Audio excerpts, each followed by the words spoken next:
Bayangkan, seseorang berkata, kalau memang takdir sudah ditentukan Allah, mengapa manusia masih harus dimintai pertanggungjawaban? Pertanyaan ini terdengar sederhana, namun telah mengguncang pikiran banyak orang sepanjang zaman. Bahkan, dari sinilah lahir berbagai aliran dan faham menyimpang yang pada pandangan pertama terlihat masuk akal, tetapi sesungguhnya justru menyesatkan. Ada kelompok yang dikenal dengan nama Jabariyah. Mereka meyakini manusia tidak memiliki kehendak sama sekali. Menurut mereka, manusia ibarat wayang, hanya bergerak ketika digerakkan oleh dalangnya. Akibatnya, mereka menolak adanya tanggung jawab, seolah-olah manusia tidak perlu disalahkan meski melakukan maksiat. Padahal, Imam Ahmad bin Hanbal pernah menegaskan bahwa Allah tidak memaksa hamba lalu menghukumnya. Di sisi lain muncul kelompok Qadariyah yang berpandangan kebalikan. Mereka menganggap semua perbuatan manusia murni pilihan manusia, dan Allah sama sekali tidak menentukan. Faham ini berbahaya, karena menafikan sifat Allah yang maha mengetahui segala sesuatu sebelum ia terjadi. Imam Ibnu Qudamah menjelaskan bahwa manusia memang punya kehendak, tetapi kehendak itu tetap berada di bawah kehendak Allah. Tidak berhenti di sana, ada pula Murji'ah. Sebagian dari mereka beranggapan bahwa amal tidak ada nilainya. Menurut mereka, cukup iman di hati, meskipun bermaksiat sekalipun, tetap tidak masalah. Keyakinan seperti ini akhirnya membuat sebagian orang meremehkan dosa. Syekhul Islam Ibnu Taimiyah mengingatkan bahwa takdir atau iman tidak boleh dijadikan alasan untuk meninggalkan kewajiban dan melakukan larangan. Lebih jauh ke belakang, kaum musyrikin pada zaman Rasulullah pun berdalih dengan takdir. Mereka berkata, kalau Allah menghendaki, tentu kami tidak berbuat syirik. Dalih itu langsung dibantah oleh Al-Quran. Ibnu Katsir menegaskan dalam tafsirnya bahwa alasan itu batil, karena Allah sudah melarang mereka dari kesyirikan, memberi pilihan, mengutus rasul, dan menurunkan kitab. Semua faham ini, Jabariyah, Qadariyah, Murji'ah, dan alasan kaum musyrikin terlihat logis di permukaan, tapi sebenarnya jauh dari kebenaran. Islam mengajarkan jalan tengah. Allah memang menciptakan dan mengetahui segala sesuatu sejak azali. Namun, di sisi lain, manusia tetap diberi kehendak, diberi akal, diberi kemampuan untuk memilih jalan yang dia tempuh. Karena itulah manusia tetap bertanggung jawab atas amalnya, meskipun semua berada dalam lingkup kehendak Allah. Dan disinilah letak keindahan ajaran Islam. Ia menegaskan kemahakuasaan Allah tanpa menafikan tanggung jawab manusia. Itulah yang diajarkan oleh para sahabat Nabi, para tabi'in, dan ulama salaf. Mereka tidak terjebak pada sikap berlebihan hingga menolak takdir, dan tidak pula jatuh pada sikap pasrah buta hingga menolak usaha. Mereka berdiri di jalan yang lurus, jalan yang kita harus ikuti. Takdir dalam Islam bukan berarti manusia dipaksa tanpa kehendak. Allah memang menetapkan segala sesuatu, tetapi manusia tetap diberi akal, kehendak, dan pilihan. Inilah yang membedakan manusia dari makhluk lain. Allah berfirman, barang siapa menghendaki beriman, maka biarlah ia beriman. Dan barang siapa menghendaki kafir, maka biarlah ia kafir. Ayat ini jelas menunjukkan bahwa manusia memiliki ruang untuk memilih, dan pilihannya itulah yang akan menjadi dasar hisab di hadapan Allah. Para ulama salaf menegaskan hal ini dengan sangat jelas. Ibnu Qudamah rahimahullah berkata, manusia benar-benar berkehendak dan berbuat, tetapi kehendak dan perbuatannya berada di bawah kehendak Allah. Maka manusia memang memilih, dan Allah lah yang menciptakan apa yang dia pilih. Artinya, manusia bukan robot yang dipaksa, melainkan makhluk yang memilih. Hanya saja, pilihannya tidak pernah keluar dari kehendak Allah yang maha besar. Imam Ahmad bin Hanbal juga pernah menegaskan bahwa Allah tidak akan membebani hamba dengan sesuatu yang tidak mampu dilakukan, dan Allah tidak menghukum manusia atas sesuatu yang dipaksa kepadanya. Dengan kata lain, tanggung jawab manusia sebanding dengan pilihan dan usahanya. Analogi sederhana bisa membantu kita memahami. Bayangkan ada dua jalan di depan kita. Satu jalan aman menuju tempat yang baik, satu lagi jalan berbahaya penuh jebakan. Allah telah memberi tanda, peta, bahkan mengutus Rasul untuk menuntun kita memilih jalan yang selamat. Jika ada orang yang tetap memilih jalan yang berbahaya, lalu celaka, apakah pantas ia menyalahkan pembuat jalan? Tidak. Kesalahannya ada pada pilihan dirinya sendiri. Begitu pula dengan kehidupan. Allah memberikan kita petunjuk, peringatan, dan kehendak. Kalau kita tetap memilih keburukan, maka kitalah yang harus bertanggung jawab. Inilah yang ditegaskan Ibnu Taimiyah rahimahullah. Takdir Allah bukanlah alasan untuk meninggalkan kewajiban atau melakukan larangan. Allah telah mengutus para rasul dan menurunkan kitab agar manusia tidak memiliki hujah lagi di hadapannya. Dengan demikian, jelas bahwa takdir tidak menafikan adanya ikhtiar. Takdir mencakup ilmu Allah yang mendahului, sedangkan ikhtiar mencakup pilihan manusia yang nyata. Dan tanggung jawab lahir dari ikhtiar itu. Takdir pada hakikatnya adalah bagian dari ilmu Allah yang meliputi segala sesuatu. Allah sudah mengetahui apa yang akan terjadi jauh sebelum itu terjadi. Tetapi, pengetahuan Allah yang mendahului bukan berarti manusia dipaksa atau tidak punya peran. Contohnya sederhana, seorang guru yang sudah paham watak muridnya. Ia tahu mana murid yang rajin dan mana yang pemalas. Lalu ia menuliskan prediksi. Si rajin akan berhasil, si pemalas akan gagal. Ketika akhirnya murid malas itu betul-betul gagal, kegagalannya bukan karena tulisan sang guru, tetapi karena kelalaian murid itu sendiri. Analogi ini hanya sekilas.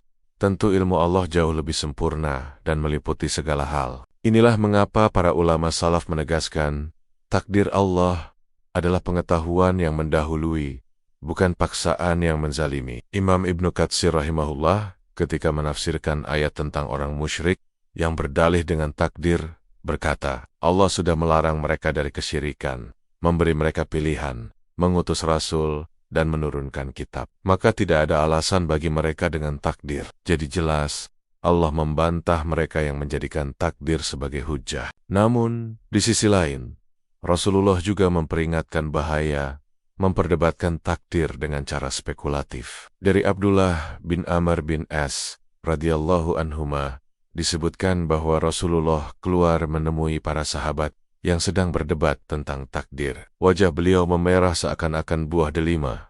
Lalu beliau bersabda, apakah dengan inilah kalian diperintahkan? Apakah karena ini aku diutus kepada kalian? Sesungguhnya orang-orang sebelum kalian binasa karena memperdebatkan masalah ini. Aku wasiatkan kepada kalian, janganlah kalian memperdebatkannya. Hadis ini memberikan arahan penting. Kita beriman kepada takdir, memahami batasannya, tapi jangan melampaui batas dengan perdebatan kusir yang hanya menimbulkan keraguan. Ulama salaf memegang teguh prinsip ini. Imam Abu Ja'far at-Tahawi berkata, Allah menciptakan hamba, dan Allah mengetahui apa yang mereka kerjakan. Allah memerintahkan mereka untuk taat, melarang mereka dari maksiat. Segala sesuatu terjadi dengan takdir Allah, namun hamba tetaplah yang beramal dengan pilihannya sendiri. Maka jelaslah, posisi Islam bukanlah menolak takdir, bukan pula menyerah buta pada takdir. Kita beriman bahwa Allah sudah mengetahui segalanya, menetapkan segalanya, namun tetap memberikan kehendak kepada manusia. Takdir adalah ilmu Allah, bukan paksaan. Karena itulah, amal manusia tetaplah menjadi dasar pertanggungjawaban di hadapannya. Para ulama salaf memberikan penjelasan yang sangat terang mengenai takdir, agar umat tidak terjatuh pada dua jurang. Mengingkari takdir di satu sisi, atau menjadikannya alasan untuk meninggalkan kewajiban di sisi lain. Imam Ahmad bin Hanbal rahimahullah ketika ditanya tentang takdir, beliau berkata, qadar adalah kudratullah. Semua makhluk berjalan di bawah ketetapan Allah. Namun Allah tidak membebani hamba dengan sesuatu yang mereka tidak mampu. Dan Allah tidak memaksa mereka untuk melakukan sesuatu, lalu menghukum mereka karenanya. Ucapan ini menunjukkan bahwa Allah tetap adil. Tidak ada seorang hamba pun yang dihukum tanpa sebab, dan tidak ada kewajiban yang Allah tetapkan di luar batas kemampuan manusia. Imam Ibnu Qudamah al-Maqdisi rahimahullah juga berkata, manusia memiliki kehendak dan kemampuan, tetapi keduanya berada di bawah kehendak dan kemampuan Allah. Maka manusia benar-benar berbuat dengan pilihannya, dan Allah lah yang menciptakan perbuatannya. Penjelasan ini menegaskan keseimbangan. Manusia memang memilih, tetapi ciptaan Allah lah yang mewujudkan pilihan itu. Jadi, ikhtiar manusia nyata, bukan ilusi. Syekhul Islam Ibnu Taimiyah rahimahullah juga memperingatkan, takdir Allah bukanlah alasan untuk meninggalkan kewajiban atau melakukan larangan. Sebab Allah mengutus para rasul, menurunkan kitab, memerintahkan, dan melarang. Allah tidak membebani kecuali dengan sesuatu yang mampu dilakukan oleh hamba. Ucapan ini penting, karena ada orang yang menjadikan takdir sebagai tameng untuk bermaksiat. Padahal, kalau alasan itu benar, tentu Allah tidak perlu menurunkan syariat, tidak perlu mengutus nabi. Imam Ibnu Katsir rahimahullah pun menafsirkan Quran surah Al-An'am ayat 148. Ketika orang musyrik berdalih dengan takdir, beliau berkata, ini adalah alasan yang batil, sebab Allah sudah melarang mereka dari kesyirikan, memberi mereka pilihan, mengutus rasul, dan menurunkan kitab. Maka tidak ada alasan lagi bagi mereka dengan takdir. Jelas sekali, menggunakan takdir untuk menutup-nutupi dosa bukanlah hujjah, tapi justru kebatilan yang dibantah langsung oleh Al-Quran. Imam Abu Ja'far At-Tahawi rahimahullah dalam kitab akidahnya menulis, Allah menciptakan hamba, dan Allah mengetahui apa yang mereka kerjakan. Allah memerintahkan mereka untuk taat, dan melarang mereka dari maksiat. Segala sesuatu terjadi dengan takdir Allah. Namun hamba tetaplah yang melakukan amal, dengan pilihan mereka sendiri. Semua penjelasan ulama salaf ini mengarah pada satu kesimpulan.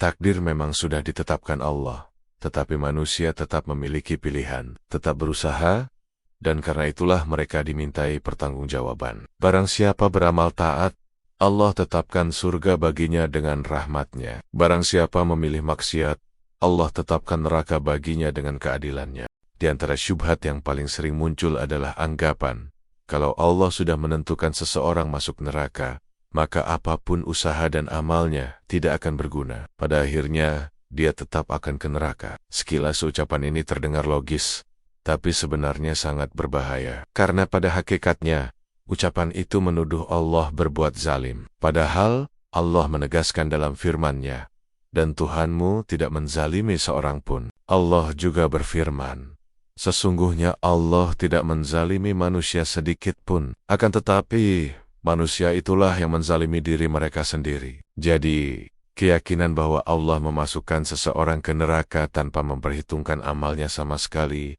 adalah tuduhan kezaliman terhadap Allah. Dan ini jelas batil. Sebagian orang salah paham terhadap sebuah hadis sahih, yaitu sabda Nabi, seseorang beramal dengan amal ahli surga menurut pandangan manusia, padahal dia termasuk ahli neraka. Dan seseorang beramal dengan amal ahli neraka menurut pandangan manusia, padahal dia termasuk ahli surga. Sekilas, hadis ini dipahami bahwa amal seseorang tidak ada gunanya. Padahal, para ulama menjelaskan maksudnya adalah amal lahiriah saja. Tampak seperti amal ahli surga di mata manusia, tetapi sebenarnya hatinya tidak ikhlas, atau ia tidak istiqomah sampai akhir hayat. Maka Allah mengetahui hakikat batinnya, sesuatu yang tidak diketahui manusia. Imam An-Nawawi rahimahullah menegaskan bahwa maksud hadis ini bukan berarti Allah menzalimi, tetapi karena amal lahiriah itu tidak sesuai dengan batin yang sebenarnya. Ibnul Qayyim rahimahullah berkata dengan tegas, Allah tidak akan menghukum hambanya, kecuali karena dosa yang dia pilih sendiri. Dan Allah tidak akan mengazabnya tanpa sebab. Barang siapa masuk surga, itu karena rahmat Allah dan sebab amalnya. Barang siapa masuk neraka, itu karena keadilan Allah akibat amalnya. Jadi, masuk surga adalah bentuk rahmat Allah, sedangkan masuk neraka adalah bentuk keadilan Allah, bukan kezaliman. Ibnu Katsir rahimahullah menafsirkan Quran surah Al-A'raf ayat 147 dengan mengatakan, Allah tidak mengazab seorang pun kecuali karena dosa-dosanya, dan Allah tidak akan memasukkan seorang pun ke neraka tanpa sebab, bahkan semuanya dengan keadilan dan hikmah. Syekhul Islam Ibnu Taimiyah rahimahullah juga menjelaskan, Allah menetapkan surga bagi ahli taat, dan neraka bagi ahli maksiat. Maka siapa yang Allah ketahui akan beramal ketaatan, dia tetapkan baginya surga. Dan siapa yang Allah ketahui akan beramal maksiat, dia tetapkan baginya neraka. Maka penetapan itu sesuai dengan ilmunya yang mendahului, bukan paksaan. Inilah yang sering disalahpahami manusia.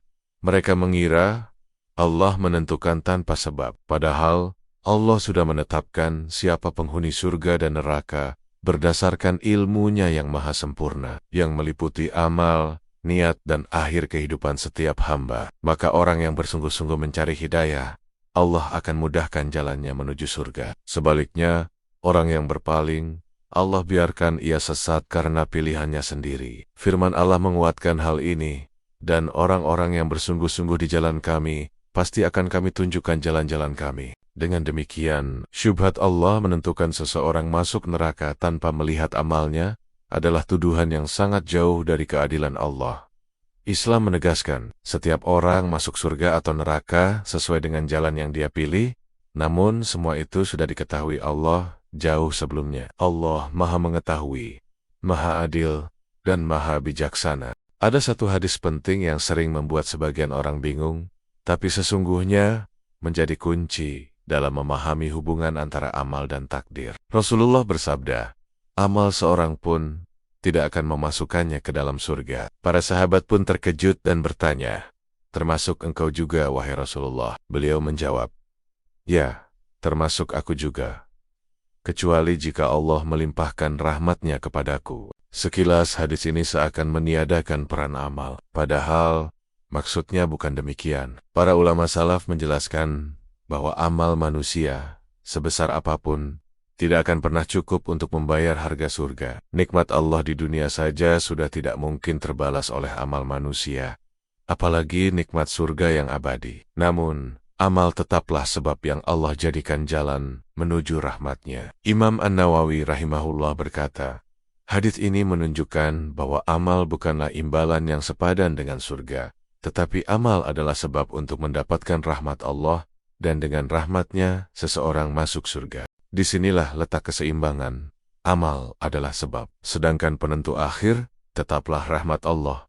Jadi bukan berarti amal sia-sia, tapi amal adalah cara kita mengetuk pintu rahmat Allah.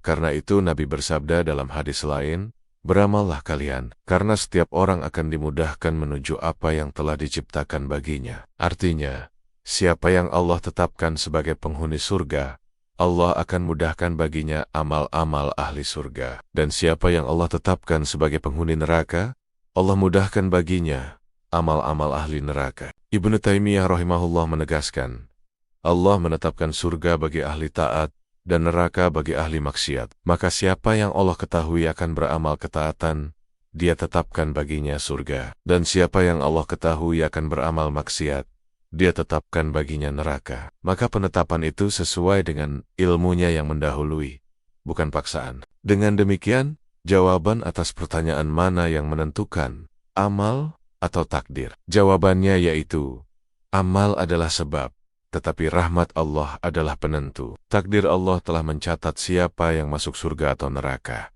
dan Allah sudah mengetahui jalan hidup mereka sejak azali. Namun, Allah tetap memberi kehendak kepada hamba untuk memilih jalannya, dan amal itu menjadi bukti nyata pilihan manusia. Pada akhirnya, amal itu yang mendatangkan rahmat Allah, dan rahmat Allah lah yang memasukkan seorang hamba ke dalam surga. Maka jelas, takdir bukan alasan untuk bermaksiat atau putus asa, dan amal bukan pula jaminan mutlak tanpa rahmat. Islam menempatkan keduanya dengan seimbang. Beramal sungguh-sungguh, sambil bergantung penuh pada rahmat Allah. Pada akhirnya pembahasan tentang takdir menuntun kita pada satu sikap yang pasti, beriman kepada ketetapan Allah, tanpa menjadikannya alasan untuk bermaksiat, dan tanpa berputus asa dari rahmatnya. Allah Maha Adil, Maha Bijaksana, dan tidak menzalimi seorang pun. Barang siapa beramal kebaikan dengan ikhlas, Allah akan membukakan jalan menuju surga. Barang siapa memilih keburukan, Allah biarkan ia berjalan di jalannya, lalu dia mendapat balasan neraka sesuai dengan keadilannya. Takdir memang sudah tertulis, tetapi kita tidak pernah tahu apa yang tertulis untuk kita. Kita tidak tahu apakah kita akan wafat di atas ketaatan atau tergelincir dalam kemaksiatan. Karena itu Rasulullah meluruskan pemahaman para sahabat ketika mereka bertanya tentang takdir. Beliau bersabda, setiap orang dimudahkan sesuai dengan apa yang telah diciptakan baginya. Lalu para sahabat berkata, kalau begitu, apakah kita pasrah saja dan tidak beramal? Beliau menjawab, beramallah, karena setiap orang akan dimudahkan untuk apa yang ia diciptakan. Hadis ini menunjukkan bahwa rahasia takdir tetap tersembunyi. Kita tidak bisa menebak apakah kita termasuk penghuni surga atau neraka. Satu-satunya jalan adalah berusaha dengan amal syolih. Karena amal itulah tanda dan sebab Allah menurunkan rahmatnya. Dan pada akhirnya, bukan semata amal yang memasukkan kita ke surga, tetapi rahmat Allah. Rasulullah sendiri bersabda bahwa beliau tidak akan masuk surga kecuali dengan rahmat Allah. Inilah keseimbangan iman seorang muslim. Beramal sungguh-sungguh, seakan-akan amal itu penentu, tetapi pada saat yang sama menggantungkan hati sepenuhnya pada rahmat Allah. Dengan begitu, kita terhindar dari dua jurang berbahaya, terlalu percaya pada amal, hingga merasa pasti selamat, atau terlalu pasrah pada takdir hingga meninggalkan usaha. Syubhat tentang takdir akan selalu beredar di tengah masyarakat, mengacaukan akal orang yang tidak berpegang pada petunjuk wahyu. Tetapi dengan pemahaman para ulama salaf, kita tahu bahwa semua syubhat itu memiliki jawaban yang jelas, kokoh, dan menenangkan hati. Maka marilah kita jaga iman, perbanyak amal syolih, jauhi dosa, dan selalu berharap rahmat Allah, karena kita tidak tahu akhir hidup kita, dan disitulah takdir kita akan disingkapkan.